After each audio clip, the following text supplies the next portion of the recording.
Euzubillahimineşşeytanirracim. Bismillahirrahmanirrahim. Elhamdülillah. Ve salatu ve selamu ala Resulillah emma ba'd. Esselamu aleyküm ve rahmetullahi ve berekat. Hürmetli Müslüman bir tuğanlar. Biz özümüzün leylek sülüktü moldaları dalbarızdı olan tağız. Bizden bugünkü konağız bir özgeçe konak desem bolat. Din cihatında hizmetli kılgan en jaş kadrlardan. Rahmatullah Murat Ali Acı'nı bilesizler. 28 yaşında müftü olsa en jaş bolup. Bizde şu Kırgızistan'da dağın en jaş 27 yaşında birinci kaz olup şaylangan Sultan Hacı Gapurov'tu çakırganımız. Anda sözlü Sultan Damla'nın özüne veriyor. Selamun aleyküm ve rahmetullah. Aleykümselam ve rahmetullah. Sultan Damla hoş gelipsiz biz neferge. Rahmat. Anda sözlü başlayıverelim. Siz özünüz yönde tanıştırıp geçseniz, atınız kim, atanızın atı kim, Leylek rayonunun kaysı ayılığından bolasız, en negizgisi oşol içkiliklerden, kaysı urusundan bolasız. Rahmat, bismillah, elhamdülillah, ve salatu ve selamu ala Resulillah. Eң oğlu, uşunday bir çoğun jakşılıktın küvesi olup, şunday bir dolbordu açıp, jalpı koğumçuluğa, jakşı malumatарды taratıp, жақсы тарих издерин келечекке калтырып атканыңыздар үчүн ошо студияга жалпы кызмат кылган, ушу шарттарды түзүп берип аткан бир туугандарыбызга, ушуну уюштуруп идея кылып көтөрүп өзүңүз башында турган жалпы жамаатыңыздарга терең ыраазычылык айткым келет. Allah razı olsun. Студияда иш башталган күндөн баштап эле көрүп эле чындап бир жүрөк кубанта турган ишти баштадыңыздар.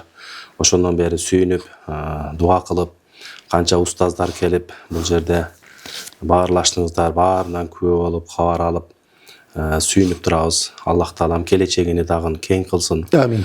пайдалуу кылсын. Мен ошо Султан Али Гапуров Жалилович, Leylek районунун мурда Маргун дейт эле. Азыр жаңы аты Мурас айылы. Мурас айылында туулуп, ошол жерде чоңоюп, ошол жерде мектепти бүтүп, анан ушу дин жолуна карап басканбыз. Атам өмүр бою водитель, шофер болуп эмгектенип, ошо колхоз совхоздордо ошо жетекчилерди ташып, ушундай шофердун үй бүлөсүндө эң кенже эркетай баласы болуп чоңойгонбуз. Biz şahtörünü biliyorsunuz, siz şoförünü biliyorsunuz. Ошондой болгон. Уруубуз ошо чапкылдык уруусунан болобуз. Жақшы Sultan Damla Allah razı olsun. Emi sizden oşol din yoluna düşüşünüz yolsa bir kanday bir sebepler bolat da. Kanday sebepler menen siz şu din yoluna yolsa dini savatqa bir hareket kılıp başladınız. Albatta buga үй бүлөдөгү абал сөзсүз таасирин берет экен. Биздин ошол чоң аталарыбыз, жет атабыз деп коебуз. Ошо жет атабызда болдолор болгон экен, ажылар болгон экен. Касым Ажы деп бул киши 1800-жылдарга барып неметет, өмүр жашоосу. Ошол жылдарда ошо ажыга барып келген киши болгон экен. Ошо жет атабыздын бирөөсү. Андан кийин өзүм деле ошол фамилиямы атын алып жүргөн Гапыр молдо деп, бул киши өтө чоң молдо болгон экен. Бирок тагдырдын таказасы согуш маалында ошо чоң атабызды согушка алып барып, анан ал киши барып адамдарды атып согуш майданынан күнөөкөр болбойн деп буга баш тартат экен согуш майданынан. Анан ал кишини түрмөгө алып, камалып, ошо бойдон дайынсыз болуп жок болуп кеткен да. Ал киши деле бирок жаш, бир 30 жаштын төгөрөгүдөй эле болгон экен ошол убакта. Бирок ошо Молдо Гапыр чоң атабыз ошол биздин чөлкөмдөгү эң аалым кишилерден болгон экен. Азыркы мына биздин каракебиз Абдыманап каракенин чоң атасы Молдо Масали дамылалар менен замандаш болуп дос болгон экен ушул кишилер. Анан ошол учурда молдолор дагы мындай бир казалчы болгон экен. Молдо Масали менен бул киши жолугуп калган жерде экөөбүзгө окшоп мынтип баарлашпай төкмөлүк кылып сүйлөшчү экен. Жада калса шарияттын рүкүндөрүн, парыздарын, шарияттык вааздарды дагы төкмөлүк менен айтып элге жеткирген абалдары болгон экен. Кайсы жактан окуган экен булар? Окугандыгы азыркы мурда Хочент областы болчу, Ленинабад областы. Ошонун Кыста көз деген айылы бар. Өтө бир 40 миңден ашуун эл жашаган. Ошол жерде диний медресе болгон экен. Жогорку диний медресе болгон экен. Ошо Кыста көздө окуган экен. Мурда азыр эми мына Станыстан болуп бөлүнүп неметип калдык да. Негизи бул чапкылдык уруусунун şu биздин уруунун мындай төпкө теги ошол чөлкөмдө дагы Катаган деген жерлер бар. Кыста көз, Ленинабадка чейинки жерлерде чапкылдыктар отурташып жүргөн. Отурташып жашаган жери ошол жер. Мурда ушундай болгон экен да. Анан ошо Кыста көздө жогорку диний билим берген медресе болгон экен. Биздин чоң атабыз ошол жерде окуган экен. Эми биз да көрбөй калдык, даже атам деле жакшы эстей албайт. Атам бир 3-4 жаш курагында эле атасын көрбөй калган экен. Анан эми кийин союздук республикалар болуп, союздун учурундагы абалдар, анан атабыз окууга мындай диний билим алганга шарт деле болбой калган. Мен жаштайымдан эле атам сен молдо болосуң дейт эле да. Мага сиңген экен ушул сөз. Кийин анан 88-жылдарда мен ушу 5-класста окуп аткан бала болгом. 88-жылдарда Молдо Жолдош деп биздин айылдан бизге тага болуп кетет. Энемдин уруусунан болот. Ошол киши анан кийин балдарды топтоп эми эгемендүүлүк келип аткан убактар болгон. Ошо биздин айылда сабак баштайт. Бир 100дөй бала, 100дөй кыз күндө кечинде сабак кылып, ошол жерден сабак баштайт. Ошол жылы бүт ошондой болот. Мисалы биздин устазыбыз 40-тан 80 баланы окутат эле да. Бир жактан мисалы Молла Кудайкул, Молла Жунайдулла. Бүт ошол эгемендүүлүк болгондо эркиндикке чыгып баштаган экен да, машалла. Ошондой болгон экен да. Бизде дагы эски мектеп бар эле. Эски мектептин имараты бош калат эле да. Анан күндө кечинде шамдан кийин саат 10го чейин сабак болчу эле. Ошентип бир 100дөй бала, 100дөй кызды бир күн балдарга, бир күн кыздарга кылып, ошо Молдо Жолдош деген дамла бизге ошо алиф, б, т, с деп тамганы үйрөтүп, ошо киши баштады. Барбады Молдо Жолдош? Ошого Алла рахмат кылсын, жакында өтүп кетти. Бала чакасы бар, балдарынан чакырып туруп ошол дамла жөнүндө дагы бир тарыхын айтырып алсак. Балдары бар, кары баласы. Сонун болот экен анда. Манас кары деп Куранды толук жактап. Мында сиз менен байланыш аяктан ошо кары экенин чакыралы. Жакшы болот эле. Жакшы. Ошол устаз жөнүндө дагы бир маалыматтар, бир тарых барачасына кирип калсын. Иншалла. Ал кишинин эмгеги ошо биздин чөлкөмгө аябай чоң болду. Эми өзүңүз жакшы билесиз, электе Паскы регион өйдөнкө деген болот да. Ошо Паскы региондо айрыкча ошо Коминтерн, Маргун айыл өкмөттөрүндө, бул мурда Коминтернде жаңы жер болуп калды. Ошол кишинин таасири жакшы болгон. Ошодон баштап биз тамга үйрөнүп, араб алифбесин ошол жактан үйрөндүк. Бир топ окуп калганыбыздан кийин кандайдыр бир себептерден улам жана окуубуз токтоду. Анан кийин ошондой убактарда Молдо Бегали деп устаз, өзүңүз жакшы билесиз, азыр бул жакта Кызыл аскерде имамчылык кылат. Ошо Молдо Бегали дамла келип калды. Эми Маргунга келип, жай айларында иш көп болот да, эл окууга анчалык, кышында келет эле ал киши. Ошо октябрь, ноябрдан келип, мартка чейин 4-5 ай жумасына бир жолу же 2 жумада бир жолу келип сабак берип кетет эле. Машалла. Ошо Молдо Бегали дамлабыз бир 2 кыш келди. Калган билимди ошол кишиден дагы уланттык. Ал кишинин усулубу ушундай эле.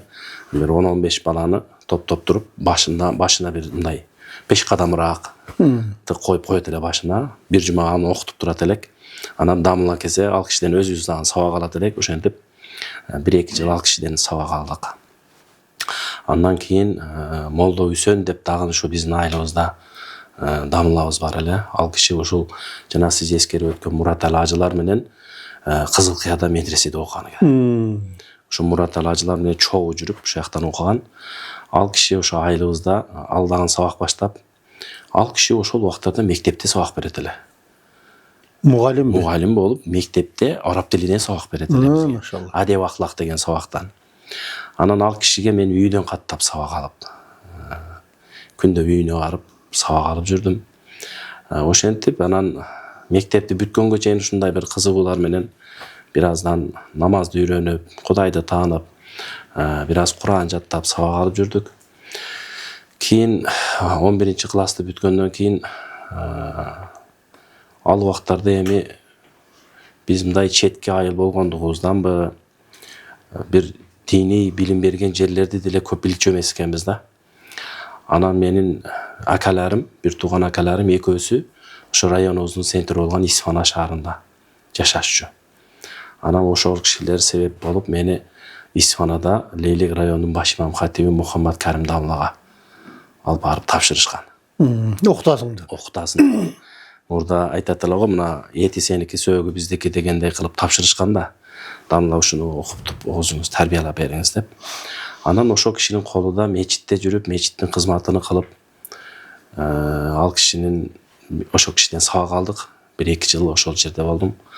Андан кийин тагдырдын буйругу экен, ал киши эми бул имамчылыкта көп сабак бергенге деле убакыт болбой калат экен. Даимий сабак болбой калат экен да. Мени Оштогу ислам институтуна алып келди. Абдужапар атындагы ислам институту бар. Умар Алдамлага. Умар Алдамла. Алла рахмат кылсын, жакында өтүп Алла рахмат кылсын, өтүп кетти устазыбыз. Молдо Шакир Дамла бар эле устазыбыз. Ошол убакта бул Оштогу ислам институту эң бир күчөйүп турган убакыт болчу. Ал жерде бир 3-4 жыл ал жакта окудук. Андан кийин тагдырдын насиби экен Расул Акрам ислам институтуна келип, Молдо Сабыр Дамлага шакирт болдук. Калган билимди ошо Молдо Сабыр Дамлагын астында Молдо Надыр Дамла, Сиражиддин Дамла, Молдо Жалил Дамла, Молдо Ешим, Анарбай Караке Куранды толук эле айтсам болот, Анарбай Каракеден Куранды Анарбай Каракеден окудук. Ошентип анан Расул Акрам ислам институтун бүтүрүп, дини билим алган жерибиз ушул болду. Эми Султан Дамла, сизден ошол дини илимди алганыңызды айтып бердиңиз. Эми дини ишмердүүлүк кантип башталды? Кайсы жылдары башталган? Dini ишмердүүлүк мен эми ошол мечитте окуганыма байланыштуу мындай имамчылыкка көбүрөөк жакыныраак болуп калдым.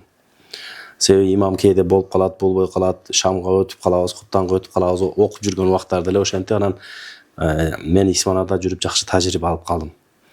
Бул жакка окууга келгенде дагы Молдо Сабыр Дамла мындай башкалардын арасында мындай өзгөчөрөөк карап, анча-мынча бир имамдык же бир жаназа чыгып калган же нике кылып коюш керек болгон маселелерге мен жөнөтүп койчу да. 2004-жылы мен Лейлек районунун баш имам хатибинин орун басары болуп кызматка барып калдым.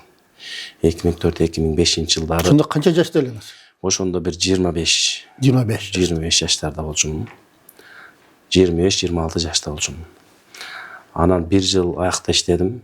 Анан кийинки жылы эле Баткен областынын казысынын орун басары 2005 жылы, 2006 жылдары орун басар болуп, 2006 жылдан анан ошо облустун казысы болуп эмгектени баштадык. Ошондо сиз барганда казы ким эле? Рахматулла ажы эле. Эгембердиев Рахматулла ажы казы эле. Мен ага найып болуп 1 жыл иштедим. Анан ал киши Бишкекке которулуп, анын ордуна анан казы кылып коюшту.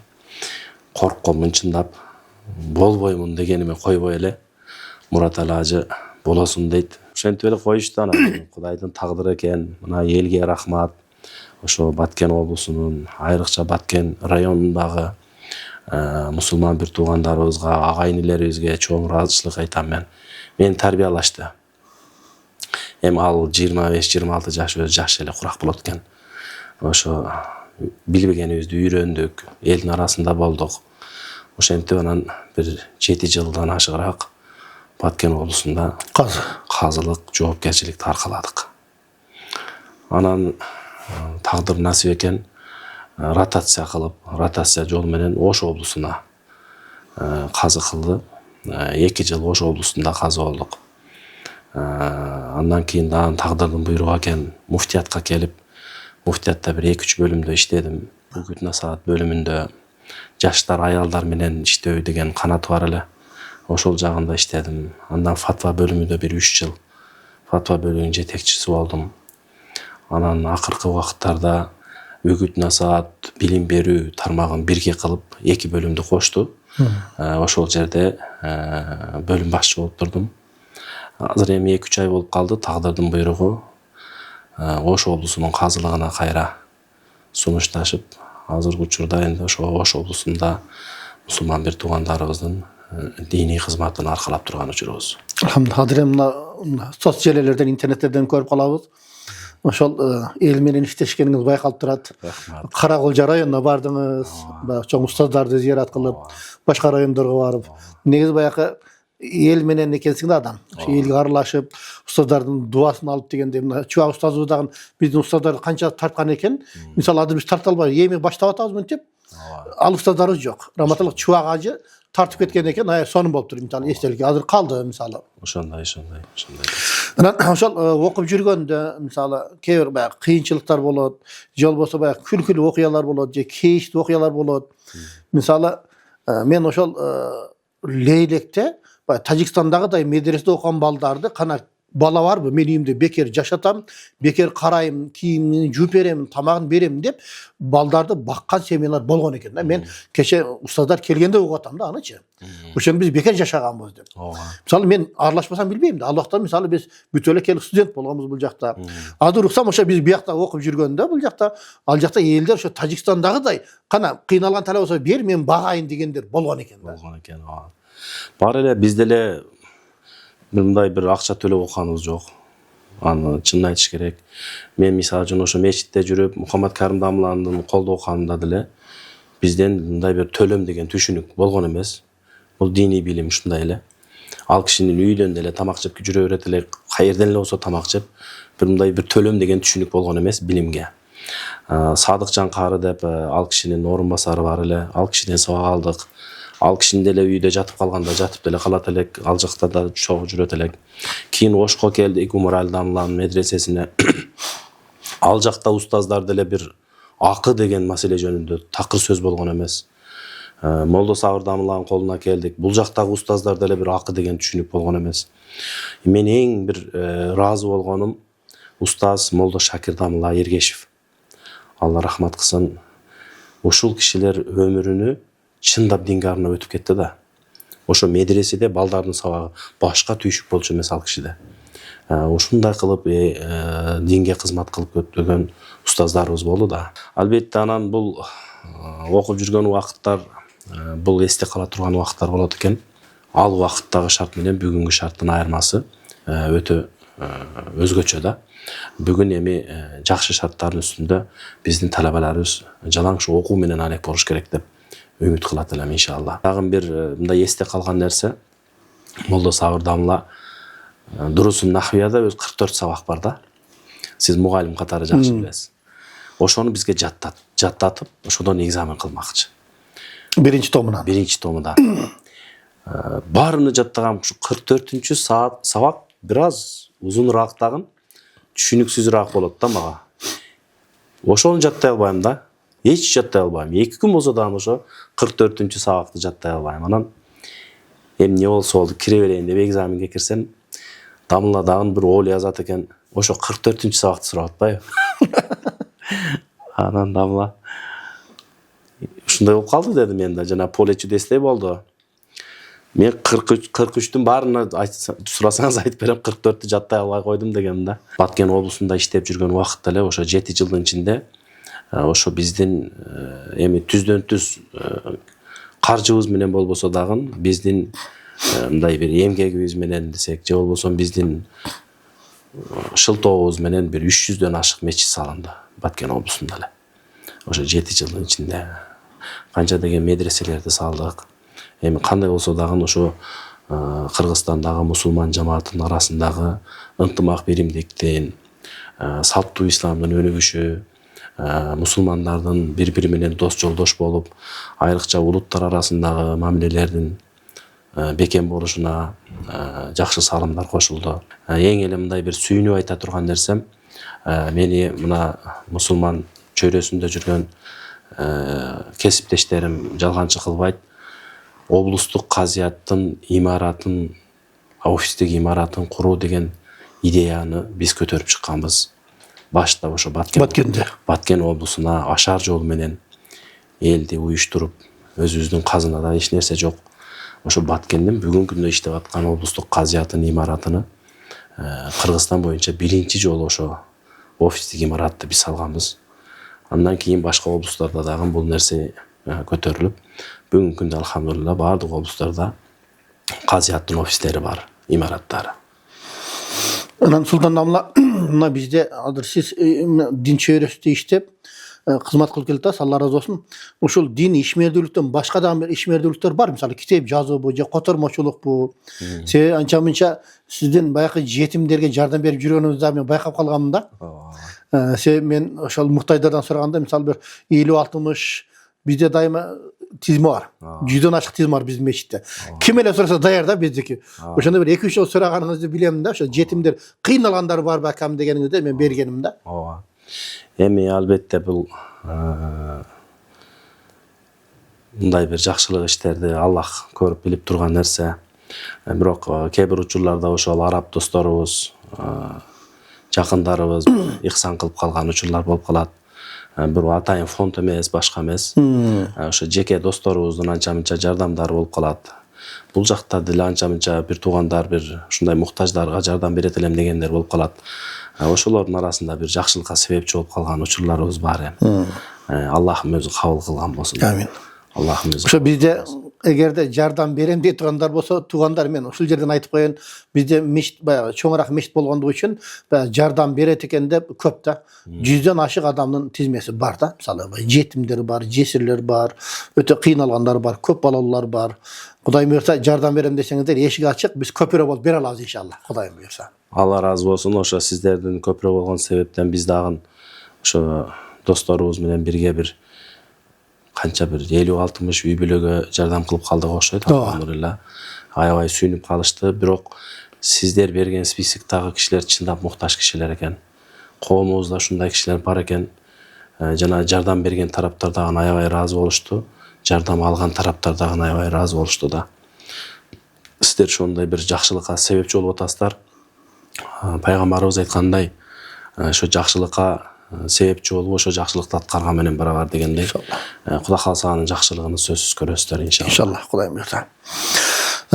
Sultan Namlı Allah razı olsun. Sunday vaktыңызды bölüp, bizden ошол эфирге жок дебей келип, мындай бир баарлашып дегендей өзүңүз жөнүндө бир маалымат бергениңизге. Себеби мына дини тармакта баягы башка жака чыгып кетпестен башынан баштап иштеп келаткан ошо бир эле сиз болсо керек өзүнүн негизи.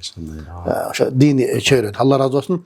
Бизде ошол ар бир эфирдин акырында келген коногубуз азыркы жаштарга, жалпы эле элдерге бир өзүнүн бир насаатын айтат. Анда Султан Намла камераны карап туруп, азыркы жаштарга эмне деп кеп кеңеш бир насаат айтат элеңиз, ошону бир айтып койсоңуз. Албетте, Allah razı olsun. Жалпы кыргызстандыктарга, ошо бизди көрүп жаткан жалпы мусулмандарга Аллах Таалам разы болсун деп айтат элем. Албетте бул үй бүлө деген кичинекей мамлекет болуп эсептелет. Ар бирибиз ошо үй бүлөбүз менен ынтымак болуубуз эң негизги маселе болуп эсептелет. Андан кийин албетте бул ибадаттарга бекем болушубуз керек. Пайгамбарыбыз өзүнүн хадисинде айткандай, бир агын сууга күндө 5 убакыт жуунуп турсаң денеңде кириң калбагандай эле, ошо даарат алып турганда ошо кишинин күнөөлөрү тазаланып турат дегендей. Ошо даараттарыбызда, ибадаттарыбызда дайыма бир толуктукту, бекемдикти өзүбүзгө туу тутуп, бала тарбиялоодо, кошуналар менен, коомчулук менен болгон мамилелерде, бир туугандар менен болгон мамилелерде албетте бир ортолукту, мээримдүүлүктү, ырайымдуулукту, боорукерликти өзүбүзгө бекем кармап жашасак деп жалпы коомчулук айтат элем. Аллах Таалам барыңыздардан ыраазы болсун. Allah razı olsun. Sultan Damla janакы үйүңөрдүн жанында дарыя агып турса 5 убакыт жуунуп турсаңар кириңер калат деп пайгамбар сураган го. Biz 20 жыл мурда мен, Чубак ажы, Бактı ustaдар бардык, ошо Нарынга область боюнча имамдар жыйнап сак өттүк. Семинар эми 2 жума Кочкордо. Ошондо анан ушул хадисти айтканбыз да бизчи. Айттык анан жума күнү эртерээк жооп бергенбиз. Баняга мончо бараткандар мончого жуунуп таранып жумага даярдангыла деп. Анан ар бир намаздан кийин бирөөнү сүйлөтөбүз. Эми ал өзү мугалим болгон экен жана киши, кийин моло болуп калыптыр. Анан сүйлөп бер десек, намаздан кийин сүйлөдү, жакшы эле сүйлөдү, аябай жакшы. Бирок жанакы хадисиңер мага жаккан жок дейт. Бул кыргыздарга эмес, арабтарга түшкөн хадис окшойт дейт. Неге десе, мен дейт, Кочкордо да эми сентябрда суу келе да. Мына дарыяга түшүп, бир жолу түшүп дейт, мен дейт кирип болуп калдым дейт. 5 жолу түшсөм өлүп калам дейт. Баягы хадисти түйдөн түз түшүнүп алыптыр да баягы жерде. Ошондуктан бул жерде эми насаатыңызга Алла разы болсун. Эми туугандар, мына биз ар бир сабактын акырында бир хикая айтып көнгөнбүз. Эми мына бизде тарыхта Асмаи деген бир аалым киши болгон. Keber halifalar, oşo padişalar oşondan da kengeşin surap turganda. Bugün oşol Sultan Damla bayağı kazı ol işteydi. Oşonun okuyası esime düşüp ketiptir da. Köyünce oşol kritikalarını aytıp durgan eken da bayağı emeleri kazılarga, keber türmet işlerge. Bayağı Asma'yı köçödü bazarda baratsa bir ayal başına anar kötörüp ketip atkan eken bayağı idişte.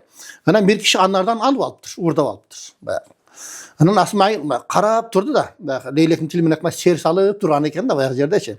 Anan barsa karap barsa bayağı ayal sezbeye kaldı deydi. Tigi kişi anarda alıp barda köşede bir tilemişige berip koyuptur. Bayağı neçe. Anan bayağı suraptır Asma'yı tigi uğrundan. Sen bu ne kılganın dese men soda kılotam deydi. Kanday soda? Men uğurdadım. Uğurluğa bir gün yazıladı. Men hazır sadaka kıldım. Sadakaga 10 soğup yazılar. Oşunda 9'u payda deydi da bayağı yerde. Geçe Asma'yı cevap deptir. Sen anday deyegin. En bay yol körsötüp da. Allah Taala taza ne seni gana kalıplat. Senin sadakanı kalıp kılıydı. Yani sen uğurdadın. Bu birinciden. İkinciden senin hazır aytıp atkanın sen bulgangan kiyimdi zara menen juğanga okşoşup ketip atat senin kılgan işlerin. De atat dedi. Emi tuğandar, buna biz neyin aytmakçыбыз? Hazırkı günde keber adamlar var, batıl nerse menen talaşattağın özlerine hakikatin kiyimini kiyip alganda. Çındıkta talaşkanday talaşa öğret. Oşondan tuğandar, bardığızga Kuday Taalam insap bersin, bardığızda niyetizdi Kuday Taalam kabul kılsın, çındık yoldan acaratmasın. Sultan Damla bir dua kılından da. Bismillahirrahmanirrahim. Elhamdülillah ve salatu ve selamu ala Resulillah. Allahümme ya muhavvilel ahval, havvil ahvalena ila ahsanil hal. Allahümme ya musarrifel kulub, sarrif kulubun ala taatike. Ya Rabbena Rabbel alemin, uluk kasiyetli künderde kılgan dualarımızı Kudayım özün kabul kılgın. Elimizge, jurtubuzga, dinibizge, mamleketibizge amandık bergin, önügü bergin, ösü bergin. Allah Taalam uşul studiyagına tüzöp, uşul jerde mehnet kılıp, elibizge, jurtubuzga ayrıkça şu moldolarımızın kelечекке tarıkka kala turgan mümkünçülüklerine şart düz berip atkan şu ustazlarga Kuday Taalam işlerine bereke bergin. Üy bile bala çakalar bilen Kuday Taalam iki dünyada baktılуу kılgın. Kuday Taalam her bir insanды özüne hidayat tuura jolundan adaştırбагын. Bardyk kılgan amallarыбызды, jakşı işleribizdi ahiretimiz için faydalı kılgın ya Rabbal Alamin. Bi fadlika ve keramika ya ekramul akramin ve ya hayran nasirin tawaffana muslimin ve elhikna bis salihin bi rahmetika.